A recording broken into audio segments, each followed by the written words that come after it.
Hey there, this is Paul Secord, the Gospel Road Coach, coming to you tonight from Nashville, Tennessee. This could be a controversial topic. You might think I'm just kicking the hornet's nest or stirring the pot, but I promise you I'm not. The answer to this huge question is rooted in one fundamental principle, and if you learn it, then from this moment forward, you can win. Flat fees versus love offerings, and why your GoFundMe campaign didn't work. Let's get into this. First, flat fees. What is a flat fee? A flat fee is a big chunk of money that's given to an artist to come and sing or perform or play or do what they do. For instance, you have a A-list group in gospel music. They have a flat fee of $3,000, and they will go to a church or a venue, and they'll go there and they'll sing, and then they'll sell CDs after the concert or sell T-shirts and try to increase their profit margin a little bit and support ministry. That's a flat fee. You get that flat up front. Here's the thing. That artist over time, over the last 5 or 10 or 15 or 20 or even 30 or more years, they have earned the right to ask for that support. They've earned the right to ask for that flat fee because they've spent that time giving. They've spent that time writing, wowing audiences across the country, getting their songs on a radio, pouring out to their fan base, increasing demand, and building their brand. They have earned the right over time to ask for support. Now, what's different about the love offering? Only the timing. Yeah, only the timing is different. You still have to earn the right to ask. For my secular music friends, if you don't know what a love offering is, it looks very similar to passing the plates on Sunday morning to support the church. But rather, a gospel artist gets on stage at a church or a venue, sings, performs, halfway, 2/3, 3/4, or maybe even at the end of the night through the concert, they will pass the plates to support the band that came in and sang. Now, it's a little easier for the artist to book this date because the venue or the church isn't on the hook for a bunch of money to bring them in. So it's easier to get in the door. But once you get there, you still then have to start earning the right to ask the audience to support you financially. How does that work? Well, 2, 3, 4 hours before the concert, you're pouring into the pastor or the event host. You're working on that relationship. And then you're pouring out to the volunteers that are all there to help that event be successful. How about the music director leaning into that relationship? And then when the audience starts to arrive, do they know they're coming to a special night of music? Do you make them feel special? Do you connect with them? Do you show them excellence? A well-planned and well-executed concert? Do you draw them in with appropriate lighting? Does it sound good? Do you have the anointing to do what you're supposed to do? Is God blessing it? Are you giving God the excellence He deserves? Have you been practicing and rehearsing for hours and years to give them everything you got? Do you cast a vision? Do you share your heart with them? Let them know where your ministry is going. All of these things build their confidence in you. They won't support you if they're not confident in you or they don't trust you. Furthermore, people only want to do business with people that they like. So are you likable? Are you giving them what they need from the moment they walk in? If you are, then you are earning the right to ask them to support you. Just like the people that earned the flat fee did, except you had to do all of your earning from the moment you got to the venue and started interacting with them and the audience.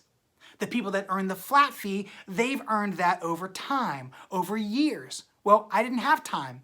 They don't know me. If I go to a solo date tomorrow, I can't demand $5,000 to come in there and sing. Well, I mean, I can, but I'm not going to get the date because nobody knows me. I'm not famous. I haven't been doing solo dates for the last 5, 10, 20, or 30 years. I haven't had an opportunity to display excellence and to give them everything that they need from me, to trust me, to hand me $5,000 to walk in the door. So I go for a love offering because I know that once I get there, I can earn it.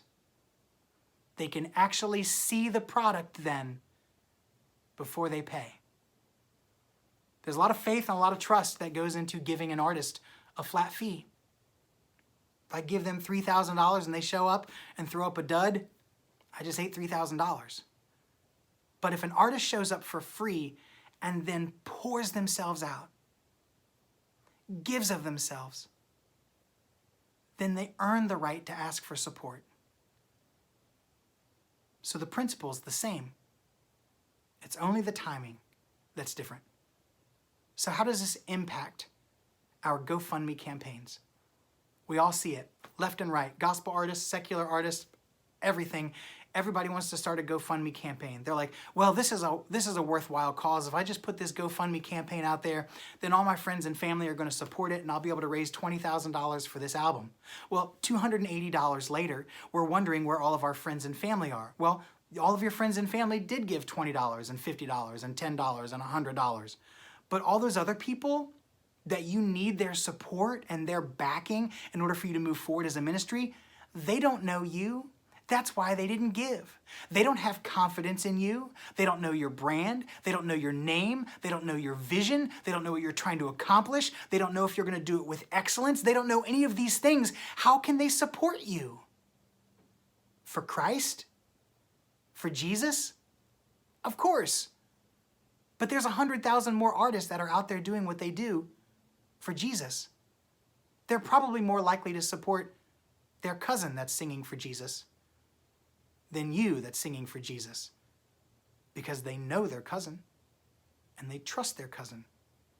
So you need to give them a reason to know and trust you. Create great videos, great pictures, great branding, share your heart. You need a cause that's close to your heart, something you're passionate about. You need to cast a vision, and they need to be able to get their mind around it and then decide if they trust you and if they like you and if that vision is worthwhile. People want to be a part of something that's bigger than themselves. They want to contribute to an artist that's thriving and growing, that's going somewhere. It's just human nature. We all want to be able to say, I knew them when. I gave them $20 for their very first album. Can you imagine being able to say that about the Beatles? I gave them 50 pounds when they were producing their first album. To be a part of that. Amazing. Well, our audiences want to do the same thing, but we have to give them a reason. We have to earn the right to ask them to support us. That happens when we pour out and we show them the excellence of God. So what's our lesson today? Whether it's a flat fee, or whether it's a love offering, or whether it's a GoFundMe campaign, we have to pour out to our audiences in such a way that we earn the right to ask them for their financial support. And if we do that, and we're bold enough to ask, they will support us. I promise. If you need any help with any of these things, please let me know. You can find me on Facebook, Instagram, Twitter, YouTube, or just email me, paul@gospelroadcoach.com. gospelroadcoach.com is my website, and happy to have you stop by there. I have a free ebook you can pick up while you're there that can really catapult your ministry in a great direction. If you need any help with this stuff, let me know. I'm here to help you thrive. I'm here to help you win, and we're doing it together. Till next time, I'll see you out there.